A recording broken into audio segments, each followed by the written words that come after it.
حویلی کا راز حصہ دوم۔ جیسے ہی وہ ایک بڑے کمرے میں داخل ہوئے، انہیں فرش پر کچھ پرانے کاغذات پڑے نظر آئے۔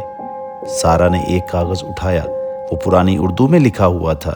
یہ دیکھو، اس نے کہا، یہ وہ زمیندار کی ڈائری ہے۔ عدنان نے پڑھنا شروع کیا۔ میں نے اپنی پوری زندگی ظلم کرتے ہوئے گزاری۔ میں نے غریبوں کو ستایا، ان کا حق مارا، ان کی زمینیں چھینی۔ اب میرا آخری وقت قریب ہے اور مجھے سخت پچھتاوا ہے۔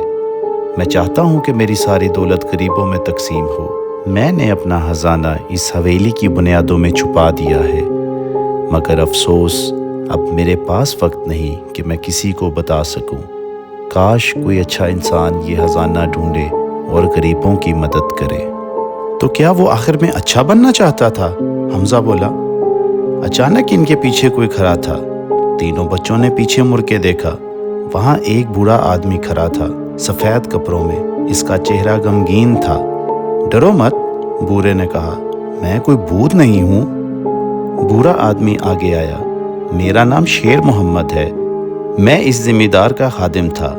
جب وہ مر گیا تو اس نے مجھے یہ ذمہ داری دی تھی کہ میں خزانے کی حفاظت کروں جب تک کوئی نیک دل انسان اسے نہ ملے۔ لیکن لوگ کہتے ہیں کہ یہاں بھوت رہتے ہیں، سارا نے کہا۔ شیر محمد نے مسکرا کر کہا، میں نے ہی یہ افواہیں پھیلائی ہیں تاکہ لالچی لوگ یہاں نہ آئیں۔ میں چاہتا تھا کہ صرف سچے دل والے ہی یہاں آئیں۔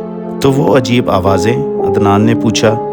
یہ پرانی حویلی ہے، ہوا کی وجہ سے دروازے بند ہوتے ہیں، پرانی لکڑی سے آوازیں آتی ہیں، لیکن کوئی بھوت نہیں ہے، بوڑھے نے سمجھایا۔ تم بچے یہاں کیوں آئے؟ اس نے پوچھا۔ عدنان نے سچ بتا دیا۔ ہمیں معلوم ہوا کہ یہاں خزانہ ہے، ہم اسے ڈھونڈ کر غریبوں میں تقسیم کرنا چاہتے تھے۔ یہ سن کر شیر محمد کی آنکھوں میں آنسو آ گئے۔ آخرکار میری تلاش ختم ہوئی۔ تم بچے سچے دل والے ہو، چلو میں تمہیں خزانہ دکھاتا ہوں۔ شیر محمد بچوں کو حویلی کے تہہ خانے میں لے گیا۔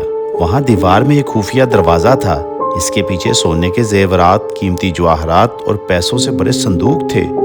یہ سب اب تمہارا ہے، بوڑھے نے کہا۔ نہیں نہیں، عدنان نے کہا، یہ غریبوں کا حق ہے۔ ہم دادا جان اور گاؤں کے بزرگوں کو بتاتے ہیں، اب وہی فیصلہ کریں گے کہ اس کا صحیح استعمال کیسے ہو۔ شیر محمد نے بچوں کے سر پر پیار سے ہاتھ پھیرا۔ تم سچ میں نیک دل ہو۔ وہ بچوں کو لے کر حویلی سے باہر آ گیا۔ باہر آسمان صاف تھا اور ستارے چمک رہے تھے۔ تینوں بچے گاؤں واپس چلے گئے اور سب کچھ دادا جان کو بتا دیا۔ اگلے دن پورے گاؤں کے لوگ حویلی میں جمع ہوئے۔ شیر محمد نے سب کو سچ بتایا۔ گاؤں کے بزرگوں نے فیصلہ کیا کہ اس خزانے سے گاؤں میں اسکول، ہسپتال اور غریبوں کے لیے گھر بنائے جائیں گے۔ عدنان، سارا اور حمزہ بہت خوش تھے۔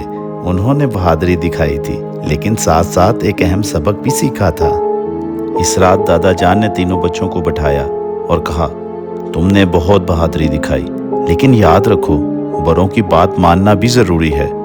اگر تم نے مجھے پہلے بتایا ہوتا تو ہم مل کر وہاں جاتے اور تمہیں خطرہ نہیں ہوتا۔ آپ بالکل ٹھیک کہہ رہے ہیں دادا جان، ہمیں معافی مانگنی چاہیے، عدنان نے شرمندگی سے کہا۔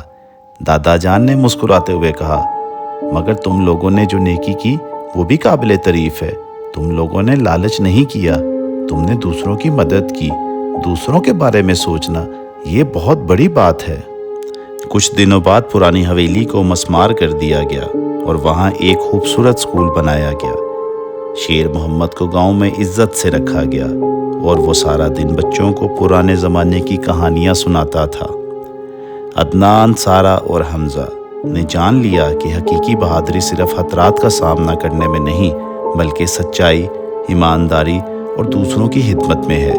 اور ہاں، انہوں نے یہ بھی سیکھا کہ بھوت اکثر ہمارے خوف میں ہوتے ہیں، حقیقت میں نہیں۔ ہمیں اس کہانی سے سبق ملتا ہے، بڑوں کی بات ماننا ضروری ہے۔ عدنان اور اس کے بہن بھائیوں کو خطرہ اس لیے ہوا کیونکہ انہوں نے دادا جان کی بات نہیں مانی تھی۔ ہمیں لالچ سے بھی بچنا چاہیے۔ بچوں نے خزانہ پا کر اسے اپنے پاس نہیں رکھا، بلکہ غریبوں کی مدد کے لیے دے دیا۔ اور اپنے ڈر پہ قابو رکھنا چاہیے۔ بچوں نے خوف کے باوجود ہمت نہیں ہاری اور ایک دوسرے کا ساتھ دیا۔ اگر آپ کو ہماری کہانی پسند آئی تو اس چینل کو لائک، شیئر اور سبسکرائب کیجیے گا۔ subscribe my channel.